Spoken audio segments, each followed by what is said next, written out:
जहर ही जहर। इस हफ्ते खूब जहर फैला, दिल्ली की हवा में भी और गोदी मीडिया की गलियों में भी। किसी पंडित एंकरानी ने फैलाया जातिवाद का जहर। केजरीवाल के काल में एयर प्यूरिफायर वाले कमरे में खांसने वालों ने कहा कि प्रदूषण अब अच्छा है। भाजपा के काल में जो है, दिवाली में लोगों ने पटाखा फोड़ा तो गोदी मीडिया ने फोड़ा जहरीला बम। पत्रकारिता को तार तार करके दिया संदेश कि जरूरी नहीं है कि बुराई पर ही अच्छाई की जीत हो। हमें देखो, हम बुरे हैं पर मजे में हैं। गोदी मीडिया के इसी संदेश के साथ चलिए शुरू करते हैं टीआर फोबिया का नया एपिसोड, क्योंकि भैया डर का माहौल है। नमस्कार, मेरा नाम है निवेदिता शांडिल्य, आप देख रहे हैं पॉलिटिक्स। देखिए यार, गोदी एंकर हैं तो बहुत मेहनती। हम लोग दिवाली की छुट्टियों पे चले गए, लेकिन ये बेचारे दिन रात बिना सर्दी बरसात देखे, बिना त्योहार देखे लगे रहे अपने काम पर। वही नफरत फैलाने वाला काम।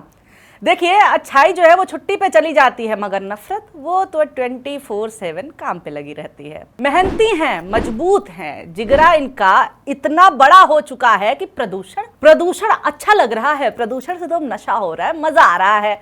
जब हमारे लिए दिल्ली एनसीआर में सांस लेना भी मुश्किल है, तब इन्हें दिल्ली का पोल्यूशन अच्छा लग रहा है। खैर, शुरुआत करते हैं मोदी जी की पक्की सिपाही रूबिका लियाकत से, जिन्होंने तय कर लिया है कि वो मान अपमान के परे जाकर के थेथरई करेंगे। हो सकता है वेतन कटने का डर हो, इसलिए ही इतनी प्रतिबद्धता दिखा रही हो। महंगाई बेरोजगारी को अच्छा बताने वाली रूबिका, इस बार इनको काम मिल गया है कि प्रदूषण को तुम अच्छा बताओ। कहती हैं कि हम दिए जलाएंगे, लेकिन पटाखे फोड़ करके बहुतेरों के दिल भी जलाएंगे। समाचार समाप्त हुए। अरे दिल की बात करते हैं आप, दंगाई मीडिया ने तो लाशें जलवा दी। दिल क्या चीज है? त्योहार है तो ये अच्छी बातें करेंगी, ऐसी उम्मीद आपने पाली है तो आप मूर्ख हैं। त्योहार है, लोग घरों पे हैं, इससे अच्छा मौका क्या होगा दिमाग में सड़ांध भरने का। मौके का फुल उपयोग। त्योहार खुशियां बांटने, रोष को खत्म करने का साधन होते हैं। दिवाली जैसे त्योहार पे तो परिवार समाज एक होकर के सेलिब्रेट करते हैं। ऐसे में तो इन्हें मेहनत ज्यादा करनी पड़ेगी ना।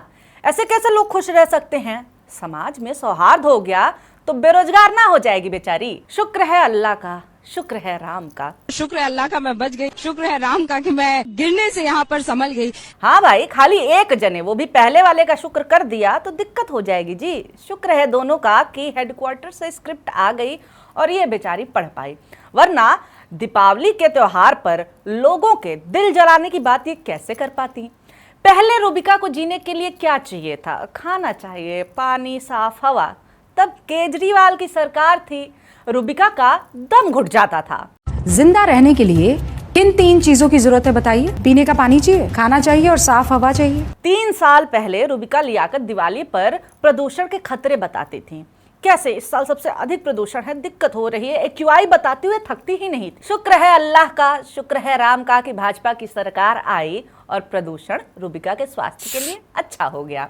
अभी दिवाली आई भी नहीं थी, तभी इनके कुतर्क आने लगे थे।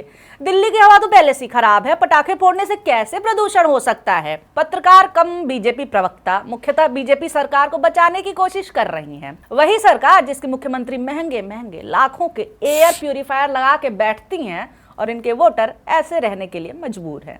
आप सोचिए कि केजरीवाल का प्रदूषण कितना भयंकर था कि एंकरानियां अपने स्टूडियो में खांस खांस के गला खराब कर लेती थी। उनकी कमाई का साधन उनका गला। सबसे तेज अंजना ओम मोदी, गलत लिख रखा है, अंजना ओम कश्यप है, हालांकि बात देखिए। चलो हाँ, इनको देखिए। मनीष सिसोदिया का ये इंटरव्यू ले रही थी, बेचारी खांसने लगी।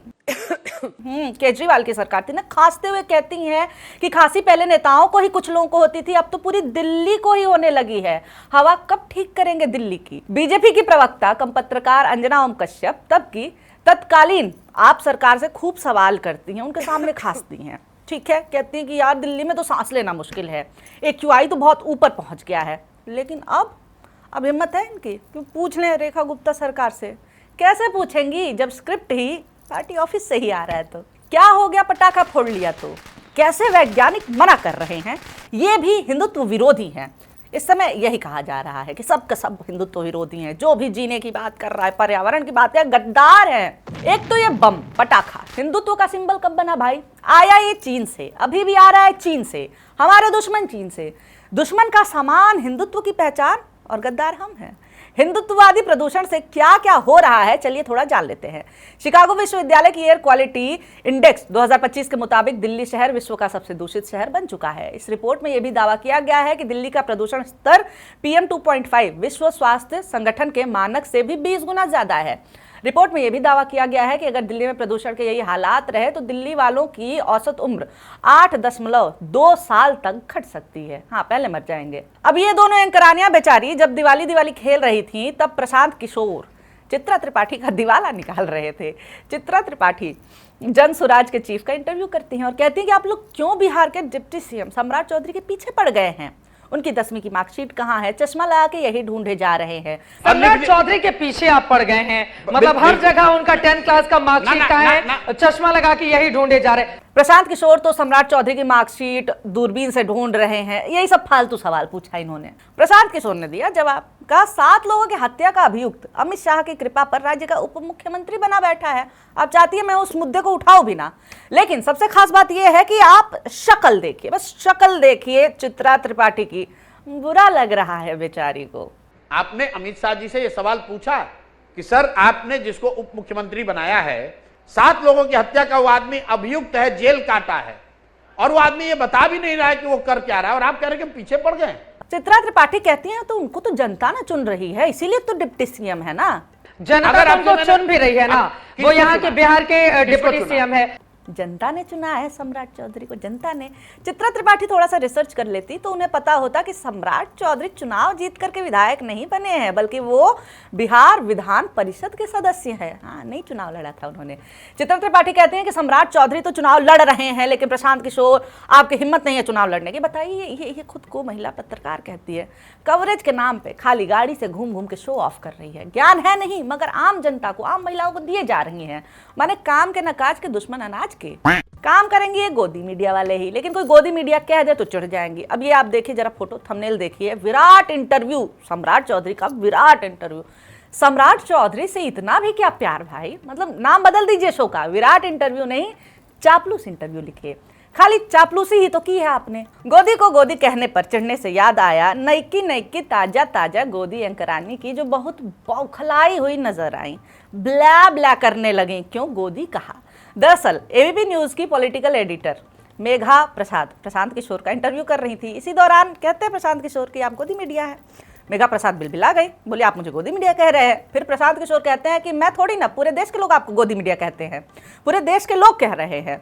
आप मुझे गोदी मीडिया कह रहे हैं क्या? बिल्कुल, सब पूरे देश के लोग कह रहे हैं गोदी मीडिया। आप लोग गोदी मीडिया है, सिर्फ BJP और NDA का प्रचार करता है।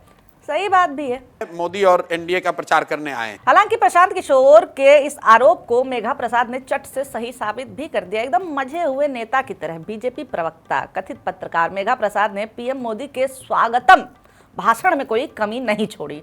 कहती हैं आदरणीय प्रधानमंत्री मोदी जी अपने अथक प्रयासों, साहसिक सुधारों से भारत को इंटरनेशनल लेवल के शिखर पे ले गए हैं।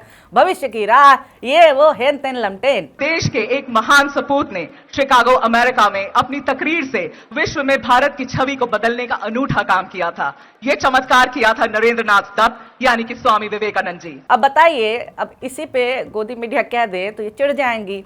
बस इन लोगों का ना आइए आपका इंतजार था पे नाचना ही रह गया था, वरना मालिक के स्वागत में जितना गिरा जा सकता है उतना तो गिरा गया है।